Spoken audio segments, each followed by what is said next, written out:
Today we're going to be talking about Modern Ideas in Chess by Richard Reti. The book is 100 years old. Say a couple things about this book and its place in the ChessDojo Training Program, where we have it in the 1200 to 1300 band. Anyone can read this book, of course. I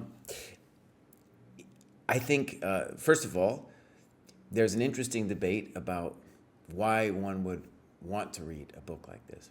The computers are rated 3,900 or something like that, and why would they be looking at material written by 100 years ago that's not nearly on the same level?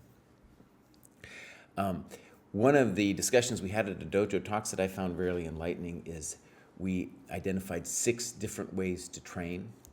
One of those we called chess culture, and that is kind of an immersion in the game through friendships, reading, a sense of how to do things, etiquette, and all of this coming from a historical sense of the game, which you can't get if you don't have any kind of historical sense.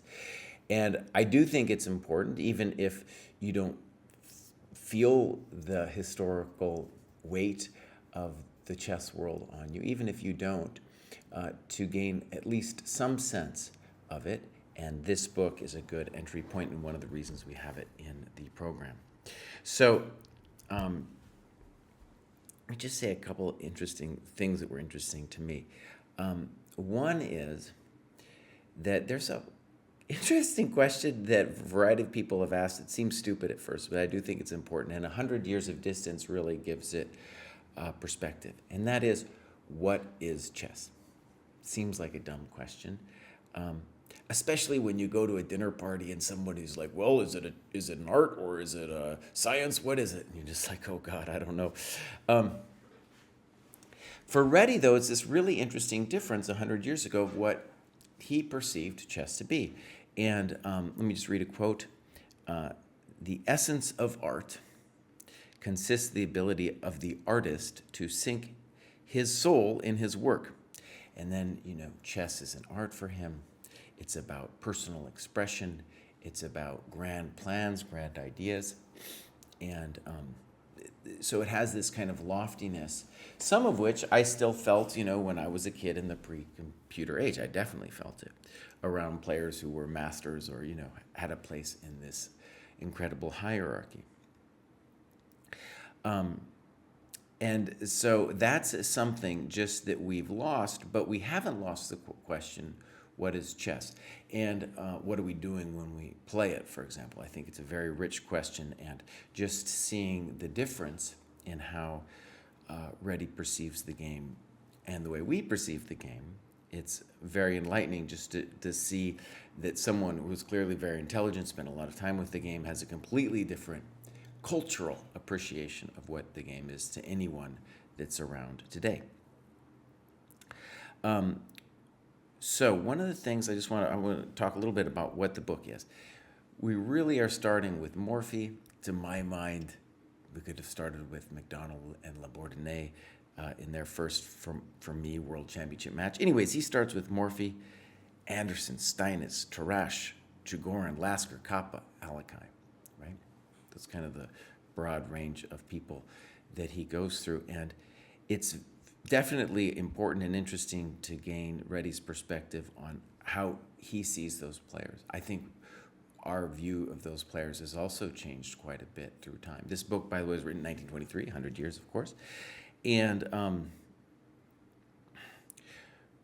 one of the things that's interesting for me is, from his perspective, you have schools of chess that have been going forward with Morphy, and then really the Steinitz/Tarrasch school, right, that had a following, right? Morphy with the dynamic development, piece activity, Steinitz developing a more defensive-natured positional play.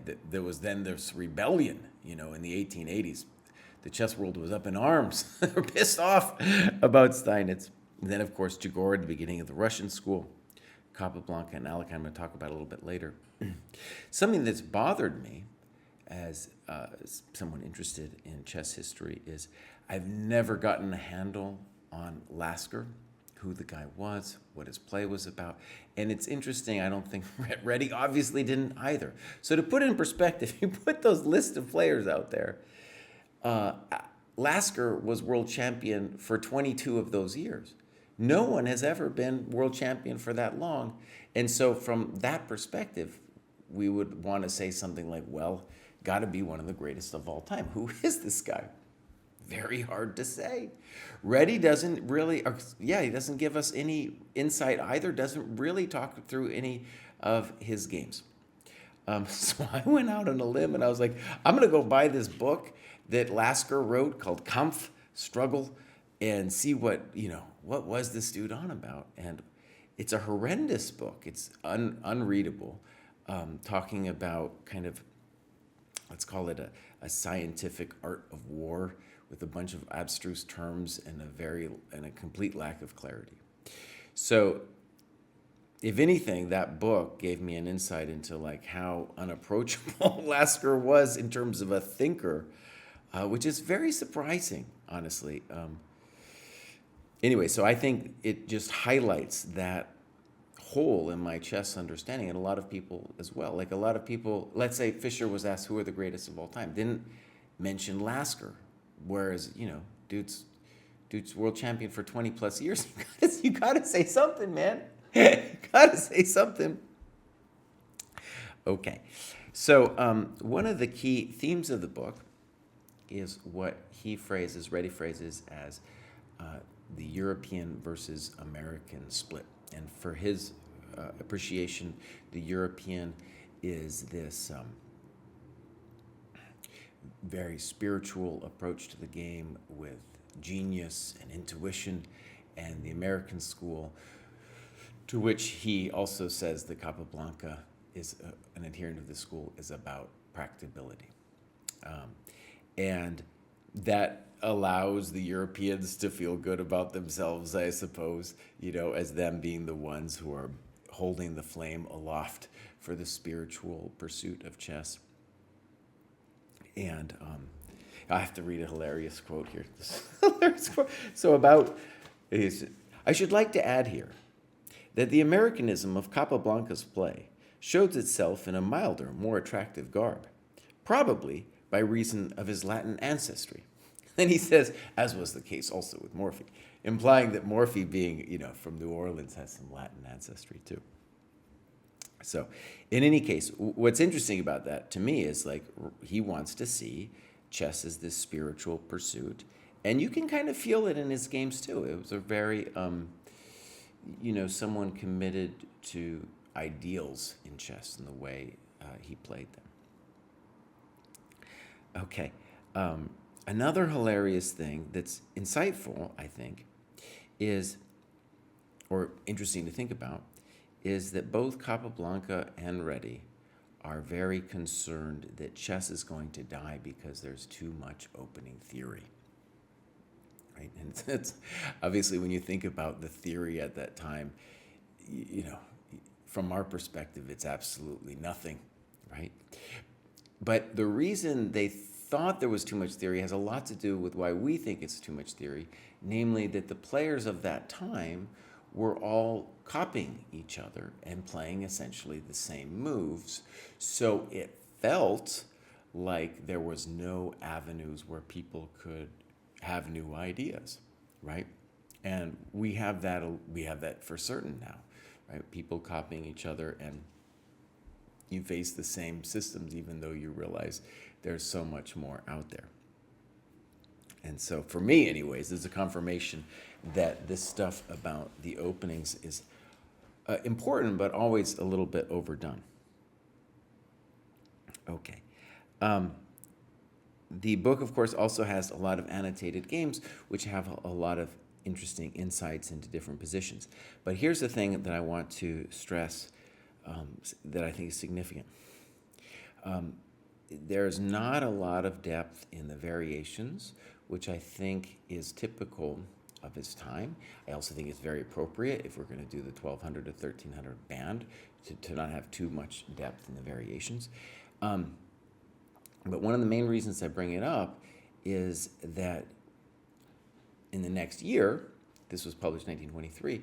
In the next year, Alekhine's going to start writing New York 1924, in which you can really see a depth of variations and tactics and thought that is, I think, very new. Especially, you can feel it. You can feel it when you contrast the two books. It's like, oh, this is an entirely new level. And of course, it's not Americanism. it's this new thing called Alekhine, who's bringing a new kind of chess to the table. One not only about initiative, but let's call it a scientific approach, if you will, to chess, where we start talking about calculation. At no point in the book does Reti mention calculation as like a key distinction between the players of his day and of the previous days, right? So that's an interesting thing. That has, I think, a lot to do with kind of thinking of calculation as being maybe lower, working class, tedious, and not this lofty spiritual stuff that the chess players who are at the top would like themselves to be, to imagine carrying the weight of all this beautiful, intuitive, spiritual stuff that, unfortunately loses a game or two to the nasty practitioners of the, like Capablanca and the Americans. Obviously, it's not just the Americans, but you could see where the guy was driving at, right? So, fascinating for 100 years, and I think some of my takeaways have everything to do with then thinking about my own place in the chess world now and how that is different. And because the questions really all still remain, even if they're framed entirely differently. So just seeing them framed differently, I think, is very interesting. A lot of the things, by the way, that he's talking about in terms of chess knowledge are very real. And here, just mention one in closing. So at the dojo, when I go over lower-rated players' games, I yell at them for not developing their pieces fast enough. And this was one of the things that Morphy really brought to the table, the speed of development. And I think one thing that Reti sees happening with Capablanca, and Reti had the opportunity to hang out with Capablanca, play some consultation games with him, is that there is such a thing as what might be called dumb development, right? Just development for development's sake and not taking into account the broader considerations or plans in the position. And that, of course, is then, if we want to attribute that to Capablanca, right, we can say that's a higher level of artistry in really anyone's game, right? They recognize, of course, development is very important, but the moves we play can also reflect other ambitions beyond just getting the pieces out of the box, right? And he gives some nice examples of that. And there's a kind of atavistic, if you will, vision of chess where I don't really fully believe in this, but I know others, I'm just going to mention it, where by going through the history of the game, you will be proceeding through the history of your own personal development, i.e., in this case, going from the need to develop to one where we say, okay, I can recognize that there's obviously exceptions to the rule, and once in cases where we don't always have to listen to Jesse, and we can do things that might have broader goals than just bringing out the pieces in a dogmatic way. Okay, so there it is, 100 years of Reti's modern ideas in chess, and you can't kill me now because I'm the only one who knows how to read descriptive notation. I'm the only one left. Bye.